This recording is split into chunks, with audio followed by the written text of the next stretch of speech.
Let's face it, it's extremely hard to find a kids horror movie, or even a horror movie in general, that gives us that Coraline adjacent feel. The only one that comes even close to it was actually created by the exact same stop motion company Laika Studios, and it's called ParaNorman. And it's actually pretty good, maybe even almost as good as Coraline. Something I found interesting was that Coraline is based on a 2002 book by Neil Gaiman. But ParaNorman was exclusively written for the movie, yet they still flawlessly mirrored the same tone and emotion present in Coraline. And the main character in the movie, Norman, literally could have been a character written into the Coraline story and it would have fit perfectly. Interestingly enough, some people have fantasized about their universes colliding. Maybe you've seen this fan-made crossover.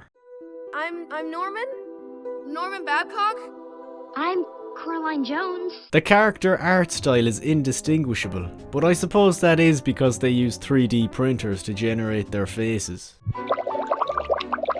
Awesome! However, the puppets in Coraline were printed in black and white and had to be painted later, whereas the puppets in ParaNorman were printed in colour. It's hard to explain some of the stuff I just said right now without spoiling the plot before we even get into the movie. But here's a quick summary of Coraline in case for some odd reason you haven't seen it. Coraline centres on an 11-year-old girl whose name is Coraline. She moves into a new home with her mother and her father, who give her no attention whatsoever because they're just busy people. And because of this, Coraline has so much time in her hands that she discovers a secret door in the house. She goes through and discovers an alternate version of her own world with parents that closely resemble her own parents. And at first she prefers this world to the real world. But her mother turns into a horrifying creature and tries to keep her there forever and replace her eyes with button eyes. She's not having this, so she fights for her life to make it back to her original life with her real parents. I used to have a hard drive with a ton of kids movies on it. When I was a kid, you dirty bastards.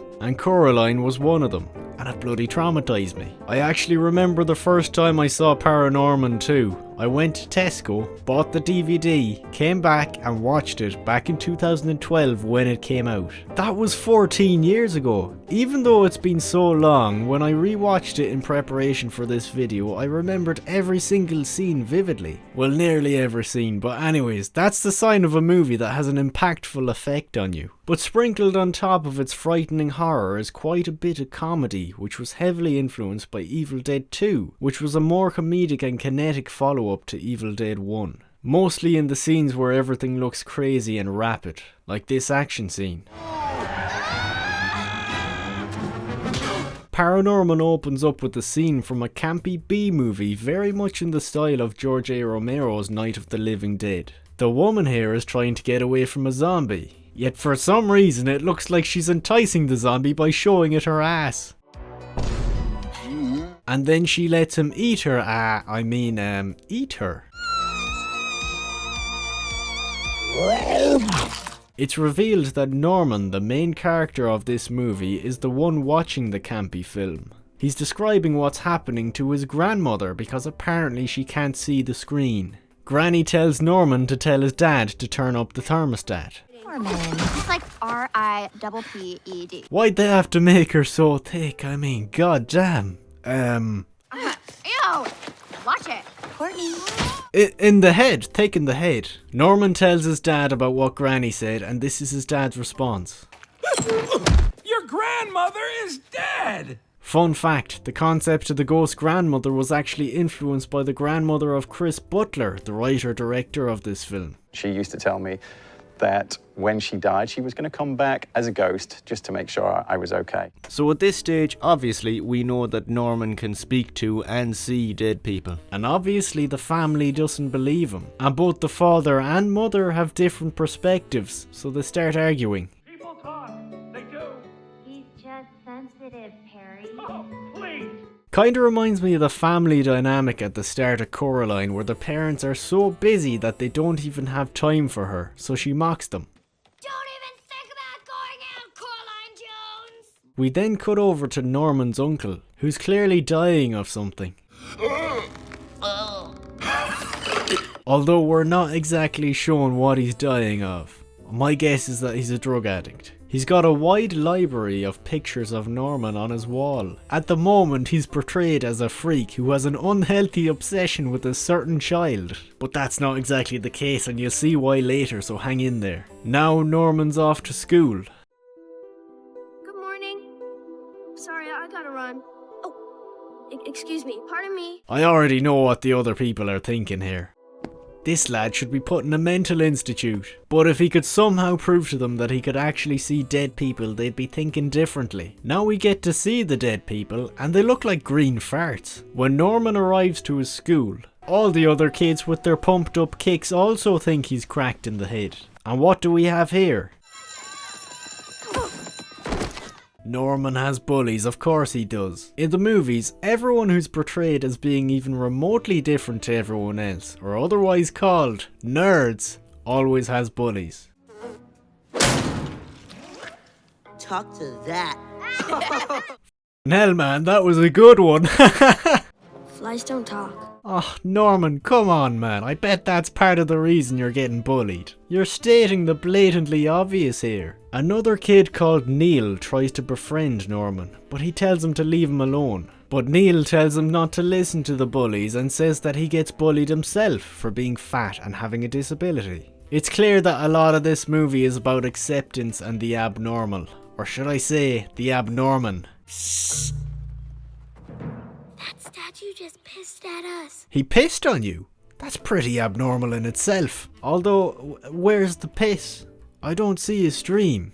Ah, piss off, you liar. But I do see Norman's creepy uncle, Mr. Prenderghast. He tells Norman that he can also see ghosts, and that apparently there's a 300-year-old witch curse on the town that causes zombies to rise from their graves. He reckons that Norman can stop it, because as we know he can't stop it himself, because he hasn't got long to live. You got...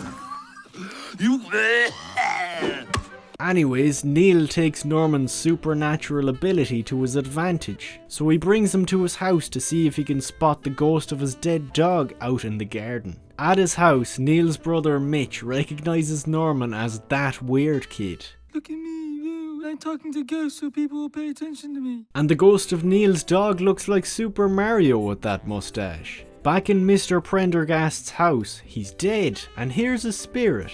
It's obvious that he's gonna pay a visit to Norman as a spirit, most likely during odd circumstances. But first, Norman and his classmates perform a musical regarding the story of the witch. But Norman gets transported to when the prosecutors were hunting down the witch 300 years ago. He's in her shoes now, but a tree gets hold of him and says, "The dead are coming!"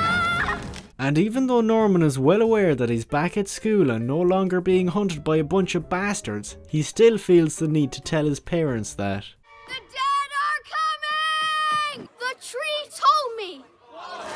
And now it looks like he's just framed his friend. Now Neil is gonna be bullied for a whole lot more than being fat. The time has come for Mr. Prenderghast to make an appearance, but of all places, why come to Norman when he's on the toilet taking a shit? I suppose he is his creepy uncle after all.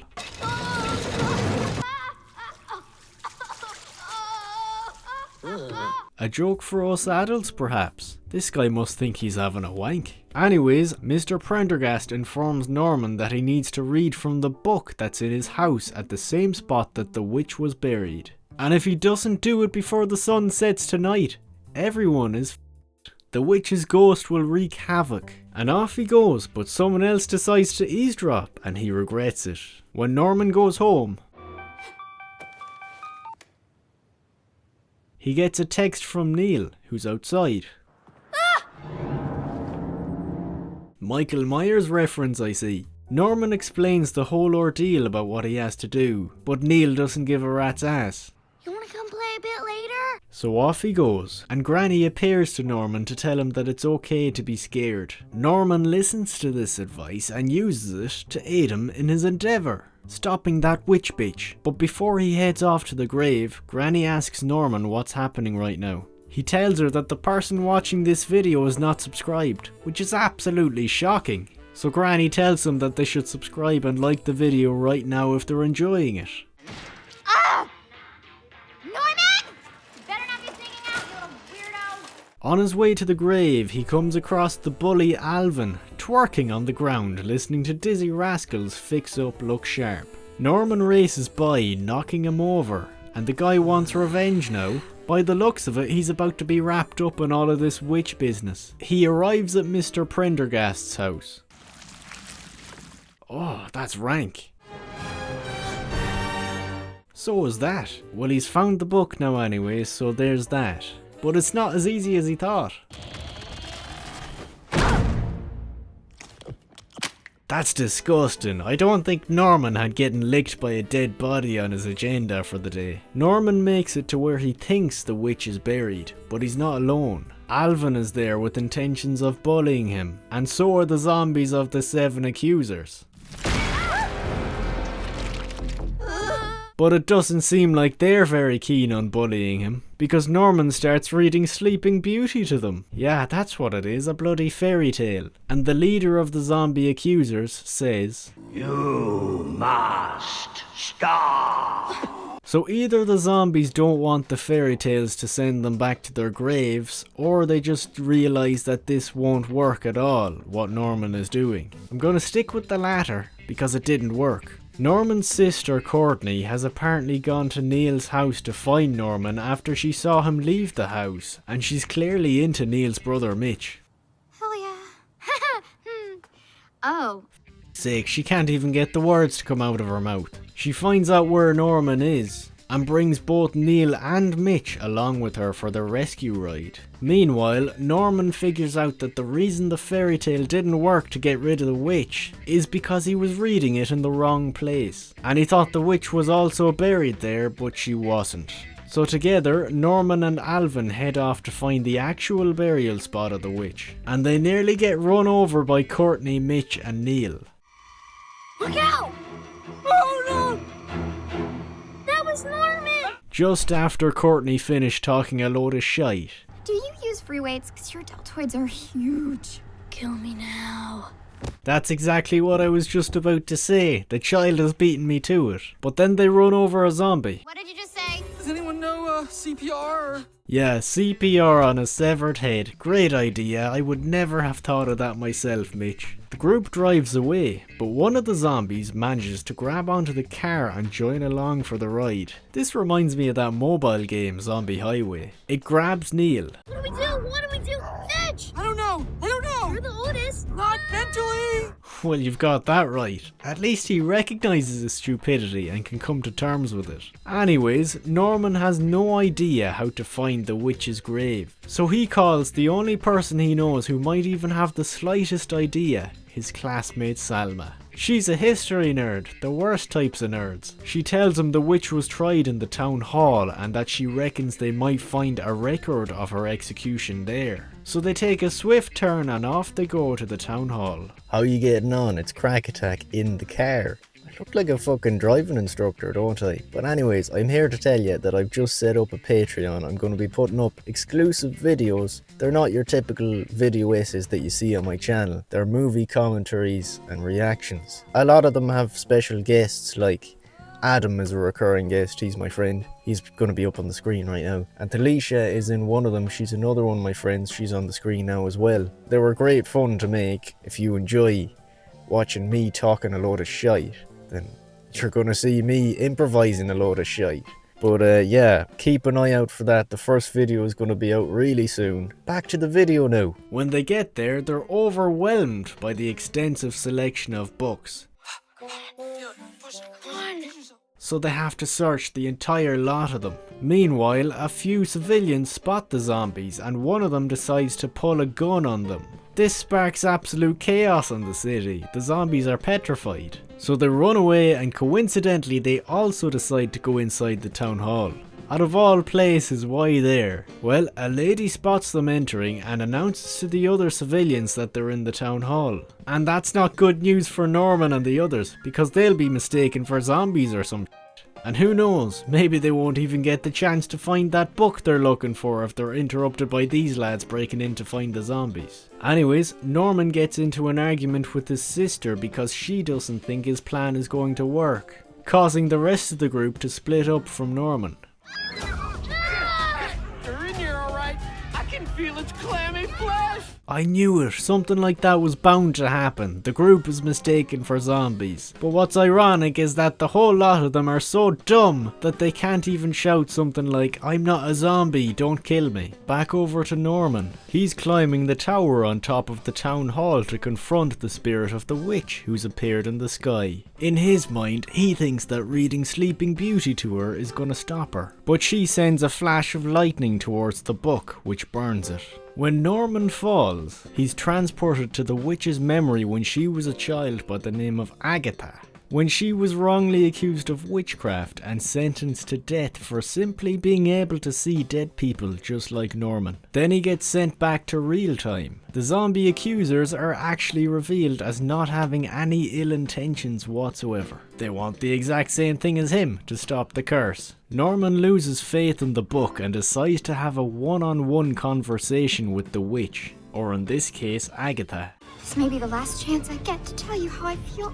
Come on, Courtney, take the hint, it's being shoved in your face. When the townsfolk see that Norman and the others are in partnership with the zombies, they go even more ballistic. But oddly, Courtney is the one to step in and stop them from attacking. So she gets everyone to hold her hand to show compassion. But Alvin seems to have misunderstood this simple request. Hand, Alvin, my hand. Because he grabs her f***ing ass. Let me just tell you, the words hand and ass sound absolutely nothing alike. The group eventually convince the town that the zombies aren't there to hurt them, but that doesn't excuse them for what they've done. The scene is actually quite emotional. But now it has to stop. For good. It really feels like a scene from Coraline. Anyways, the whole town realizes they're in the wrong. But enough heartfelt emotional shit, we've got a bloody witch to worry about. And now the Babcock family along with the leader of the zombie accusers are going for a late night drive. They all arrive at the witch's grave, finally. And when they get there, there's a pile of green smoke ascending into the sky. Norman tries to talk the witch, or in this case Agatha, into packing it in for the night.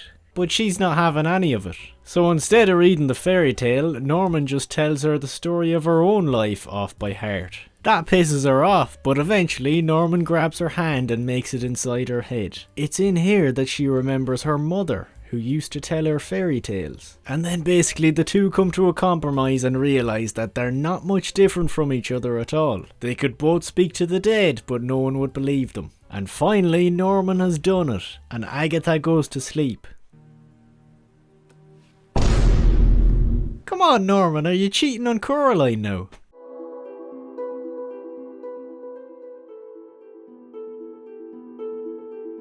The zombies also fade away, and then we find out that Mitch is gay. You're gonna love my boyfriend. He's like a total chick flick nut. This was after Courtney asked him to watch a movie with her. So basically he's been leading Courtney on this whole time, letting her touch and feel him all night. And he's only telling her this now. Norman's dad finally accepts that Grandma's ghost is real. Hi, Mom.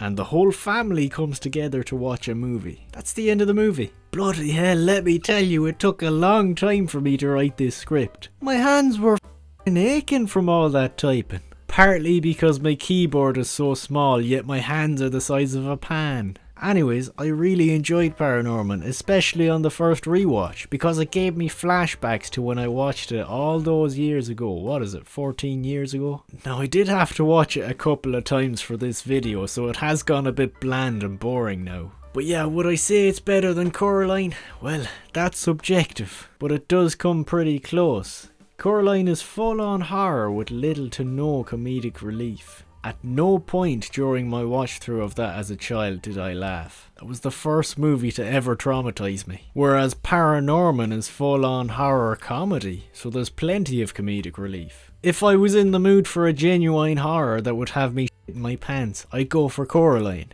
But if I wanted something funny, but also a little scary, similar to something like Evil Dead 2, or maybe something like Shaun of the Dead or something, I'd go for ParaNorman. Actually, the zombies in those movies I mentioned are hostile as hell, but in ParaNorman they're afraid of their own shadows. So that's something that was quite unique about this movie. Maybe I should talk about the scariest parts of the movie that I remember from being a kid. Oh man, the scariest part of the whole thing was when Alvin grabbed Courtney's ass. Hand, Alvin. And when Mr. Prenderghast licked his nephew's face. No, I'm just joking. It would probably have to be when the zombies rose from their graves. And maybe when Norman entered his uncle's house to find the book. I suppose you could say the atmosphere was quite creepy, even though this book says otherwise. To be honest, as a kid, I highly doubt I found the witch creepy at all, even though she was the main villain of the movie. Anyways, I'm gonna call it a day. Please make sure to subscribe and like the video. And I'll see you later, so good luck. Nobody knows where the cat has gone. Is it nobody?